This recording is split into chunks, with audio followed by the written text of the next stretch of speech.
हैदराबाद के Gachibowli police station हदूद में TNGO कॉलोनी के अपार्टमेंट में आग लगने का वाकया पेश आया। कशीफ धुआं फैलने की वजह से मुकामी अफराद को सांस लेने में दुश्वारी का सामना करना पड़ा। ऊपरी मंजिल में फंसे हुए अफराद को फायर ब्रिगेड के अमले ने बचा लिया। उनमें से 2 अफराद की हालत तशवीशनाक होने के बाइस उन्हें अस्पताल मुंतकिल किया गया। इब्तिदाई इत्तलात के मुताबिक यह हादसा इमारत के सेलार में शॉर्ट सर्किट की वजह से पेश आया। इस वाक़े में 15 बाइक्स जलकर खाकिस्तर हो गए।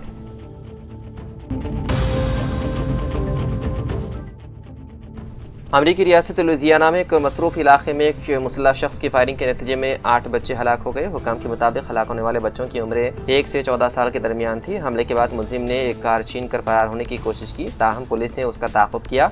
इस दौरान फायरिंग का तबादला हुआ जिसमें मुलजिम मारा गया। पुलिस के मुताबिक जख्मी और हलाक होने वालों में से कुछ अफराद मुलजिम के रिश्तेदार भी हो सकते हैं। दूसरी जानिब यूनिवर्सिटी ऑफ टोवावा के करीब फायरिंग के वाक़े ने खौफ हरास फैला दिया। इतवार की सुबह सवेरे तलबा के दरमियान झगड़ा हुआ जिसके दौरान कुछ अफराद ने फायरिंग कर दी। इस वाक़े में 3 तलबा जख्मी हो गए हैं जिनमें से एक की हालत तशवीशनाक बताई जाती है।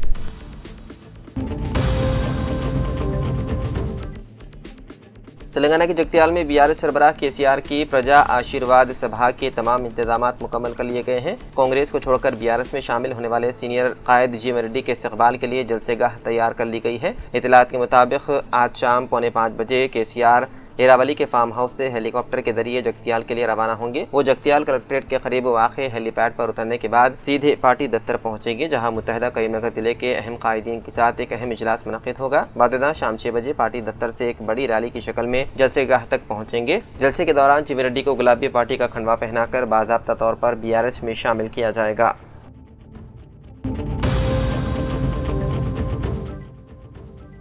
तेलंगाना के अदला में लू लगने के सबब अमवात होने लगी है और लू लगने के वाक़यात में इजाफा हुआ है। अदला में गुज़िश्ता 48 घंटों में 6 अमवात की तौसीक़ हुई है। कहा जा रहा है कि अगर दर्ज हरारत में इसी रफ्तार से इजाफा हुआ तो लू लगने के वाक़यात में इजाफा हो सकता है। पेदापल्ली में 50 साला दासरी रमेश की लू लगने से मौत हो गई, जबकि सिलसिला में एन मोहन नामी तामीरी मजदूर की मजदूरी के दौरान मौत हो गई है। ज़िले मजदूर रामलू कामरडी खेत में काम कर रहा था कि अचानक बेहोश होकर गिर पड़ा और दौरान इलाज मौत हो गया। वरंगल में 65 साला भुकैया काम के दौरान लू लगने से मौत हो गया। उनके अलावा खम्बम में शदीद गर्मी से 2 खवातीन की मौत हो गई। महकमे सेहत से अदला में गर्मी की शिद्दत में इजाफे को देखते हुए रहनुमाना खतूत की इजराई पर इक्तफा किया गया, लेकिन सख्त एहतियाती इक़दामात से मुतालिक अहकाम जारी नहीं किए गए। हालांकि आइंदा दिनों में गर्मी में मजीद इजाफा मुमकिन है। हैदराबाद और सिकंदराबाद में आइंदा चंद यौम गैर मौसमी बारिश की पेशकयासी की गई है, लेकिन कहा गया है कि गर्मी की शिद्दत में कमी नहीं होगी। बारिश से रतूबत में इजाफा होगा और गर्मी का एहसास बढ़ेगा। खानगी माहिरीन का कहना है कि बेशतर अदला में आइंदा दिनों में मूसलाधार बारिश और ज़ालाबारी के इम्कान है, लेकिन मामूली राहत के बाद दोबारा दर्जे हरारत में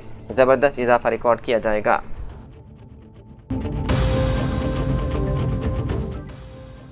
वकाराबाद जिले में कांग्रेस रुकन असेंबली टी राममोहन रेड्डी एक हादसे में उस वक्त बाल बाल बच गए जब ड्रोन उन पर आ गिरा। वकाराबाद के कलवाचेला मंडल हेडक्वार्टर पर रुकन असेंबली मुख्तलिफ तरक्याती कामों की इफ्तिताही तकरीब में शरीक थे। इस मौके पर महकमे ज़राअत की जानिब से खेतों में ड्रोन के जरिए खाद की पिचकारी का मुजाहरा किया गया। रुकन असेंबली के हाथों ड्रोन का इफ्तिताह हुआ और जैसे ही वो हवा में उड़ा, आगे बढ़ने के बजाय सीधा रुकन असेंबली राममोहन रेड्डी पर आ गिरा, जिसके नतीजे में उन्हें मामूली जख्म आए। हुकाम ने इलाज के लिए रुकन असेंबली को गवर्नमेंट अस्पताल मुंतकिल किया, जहाँ मरहम पट्टी की गई। रुकन असेंबली की सेहत मुस्तहकम बताई जाती है। ड्रोन के गिरने से रुकन असेंबली के अलावा दीगर 2 कारकुन भी जख्मी हुए। दोनों जख्मियों की हालत भी मुस्तहकम बताई जाती है। बताया गया है कि तकनीकी खराबी के नतीजे में ड्रोन में हवा में आगे बढ़ने की बजाय अवाम पर गिर पड़ा। हादसे में रुकन असेंबली के महफूज रहने पर कारकुनों और हामियों ने इत्मीनान की सांस ली।